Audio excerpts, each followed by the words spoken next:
dengan saya Nurlaila Sari Soraya sebagai konselor Yayasan Al-Masum Bandung. Baik, hari ini pada segmen konselor berbagi, saya akan membahas mengenai penerimaan diri. Menurut saya, penerimaan diri ini adalah suatu bahasan yang sangat relate dengan kondisi yang dialami oleh anak-anakku semua ya, yang sedang menginjak fase remaja gitu ya. Lalu apa sih hubungannya penerimaan diri dengan hal-hal yang dialami sehari-hari oleh teman-teman semua? Oke, sebelum kita bahas tentang apa saja manfaat menerima diri kita, saya akan menjelaskan dulu sebetulnya definisi dari penerimaan diri sendiri itu apa sih? Mungkin ada sebagian orang yang belum paham maksud dari menerima diri itu bagaimana.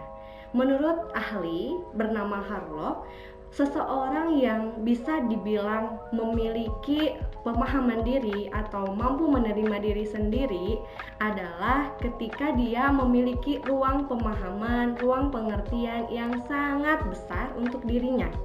Dia memahami potensi-potensi yang dia miliki, baik itu kekurangan ataupun kelebihannya. Selain itu, dia pun mampu memiliki harapan yang realistis tentang dirinya. Artinya, dia berharap, dia memiliki harapan sesuai dengan kapasitas dan kemampuan yang dia miliki. Artinya, seseorang yang tidak memiliki penerimaan diri yang baik adalah dia yang tidak paham, dia yang tidak tahu tentang dirinya, ya, tentang potensi-potensi yang dimilikinya, bukan hanya dari segi akademik, tapi secara pribadi, sosial, dan lain sebagainya. Pun dia memiliki harapan yang tidak realistis gitu ya, terlalu menuntut diri, terlalu memaksakan di luar kemampuannya. Betapa sangat pentingnya penerimaan diri ini kita miliki, karena menurut saya penerimaan diri ini adalah sebagai gerbang untuk membuka energi-energi positif yang lainnya, teman-teman. Mulai dari kita mampu untuk menghargai diri sendiri, kita mampu mencintai diri sendiri, lalu nanti kita bisa berkembang, kita bisa menyesuaikan diri di lingkungan kita mampu untuk beradaptasi dengan baik, kita mampu untuk menjalin hubungan yang baik dengan orang lain, sehingga kita mampu untuk berkembang lebih baik ke depannya. Selain itu, penerimaan diri juga akan menjadi pondasi ketika kita mendapatkan kritikan dari luar ya. Jadi kita tidak akan mudah goyah ketika mendapatkan kritikan atau komentar-komentar negatif dari orang lain. Misalnya nih, ada orang yang bilang, "Ih kok kamu gendutan banget sekarang ya? Ih kok kamu berubah, nggak kayak biasanya," misalkan seperti itu ya. Nah, kalau misalkan respon otomatis kita adalah nggak suka, itu memang wajar. Tetapi jika kita punya pondasi atau benteng dengan penerimaan diri yang bagus, setidaknya kita mampu berdamai dengan diri kita sendiri gitu ya. Lalu kita mampu untuk menanggapi ataupun menyikapi komentar-komentar negatif dari orang lain. Betapa sangat pentingnya kan penerimaan diri kita untuk modal kita bergaul dengan lingkungan sosial kita.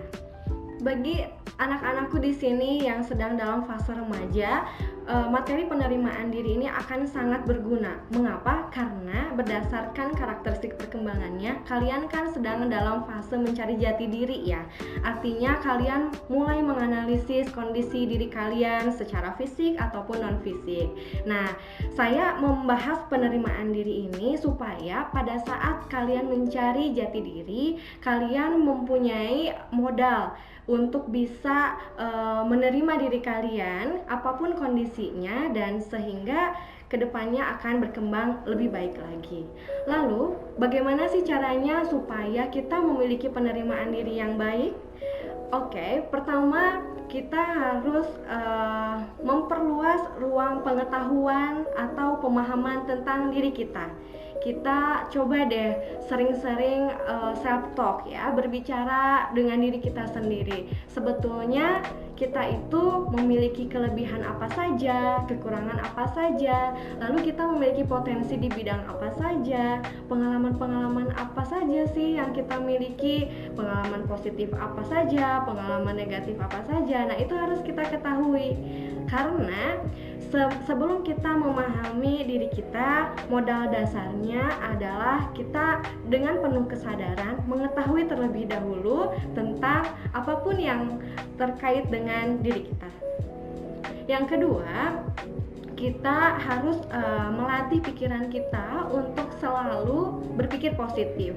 Yang namanya pikiran kan kadang ada kalanya kita berpikir negatif gitu ya. Kemudian ada kalanya kita berpikir positif. Tetapi perlu teman-teman ketahui bahwa yang namanya pikiran-pikiran positif itu bisa dilatih kok. Mengapa kita perlu berpikir positif?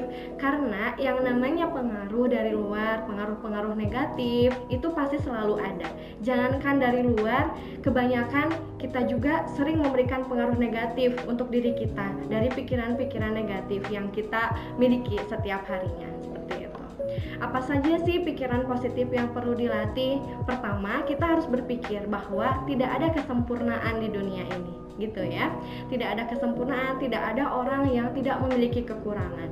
Jadi ketika kita menilai diri kita, lantas kita menemui beberapa kekurangan, kita harus sadar bahwa setiap orang pun memiliki kekurangan dan kelebihannya masing-masing.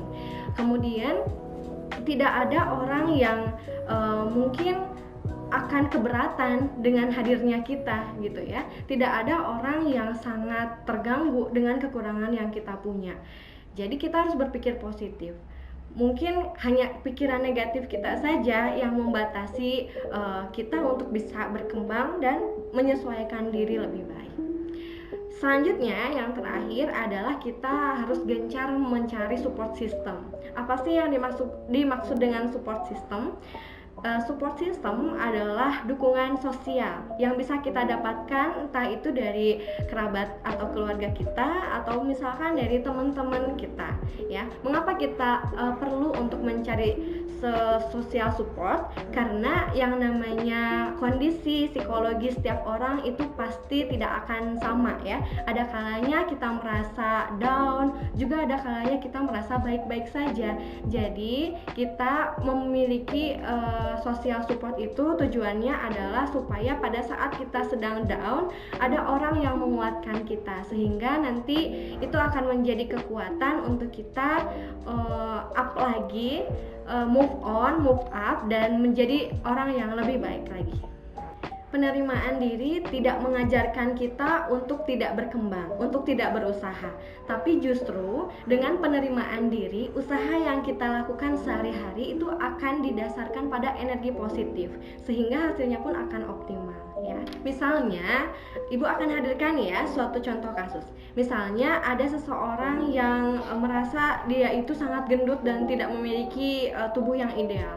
Lalu dia setiap kali bercermin pasti selalu memarahi dirinya. Misalkan, ih kok saya gendut banget sih, kenapa sih saya harus ada di cangkang seperti ini, pokoknya saya benci diri saya gitu ya. Lantas dia berencana untuk melakukan diet, olahraga supaya memiliki tubuh yang ideal. Tetapi dasarnya bukan karena penerimaan diri, dasarnya adalah karena dia benci banget dengan dirinya. Coba bandingkan teman-teman, ada orang yang lagi olahraga tapi disertai dengan rasa benci sama dirinya. Pasti pada saat menjalani lari, entah itu workout, entah itu jogging dan sebagainya, pasti ada suatu tuntutan, ada suatu rasa terpaksa dan beban yang dia bawa, sehingga nanti pada saat menjalaninya pun stres gitu ya, tidak akan happy, kondisi psikologisnya nanti tidak akan stabil dan sebagainya. Pasti berbeda rasanya dibandingkan orang yang disertai dengan rasa cinta terhadap dirinya, rasa menghargai kondisi dirinya. Nah, itu dasarnya adalah dimulai dari penerimaan diri. Untuk sampai pada titik seseorang mampu menerima dirinya memanglah tidak mudah ya. Mungkin orang harus menjalani pengalaman yang tidak enak terlebih dahulu, entah itu pengalaman bullying, insecure dan sebagainya. Tapi intinya semua ini adalah butuh proses, berprogres. Minimalnya teman-teman di sini paham tentang teorinya ya. Arti dari penerimaan diri itu apa, bagaimana cara menerapkannya dalam kehidupan kita sehari-hari. Mudah-mudahan pada suatu momen di mana kita sedang merasa insecure, apa yang saya bagikan hari ini akan sangat bermanfaat untuk kita semua. Jadi kita diingatkan bahwa oh iya ya, tidak ada seseorang yang sempurna. Setiap orang pasti punya kekurangan, pasti punya kelebihan, pasti punya kesalahan, dan pada intinya kita harus tetap berusaha sesuai dengan apa yang kita bisa. Itu saja materi yang saya bagikan hari ini pada segmen konselor berbagi. Mudah-mudahan kita mampu mengambil manfaat yang sebesar-besarnya. Sekian pembahasan penerimaan diri yang saya bagikan. Terima kasih sudah menyimak. Jika misalkan nanti dari teman-teman ada yang ingin konseling dengan kami, silahkan hubungi konselor SMP ataupun saya sendiri.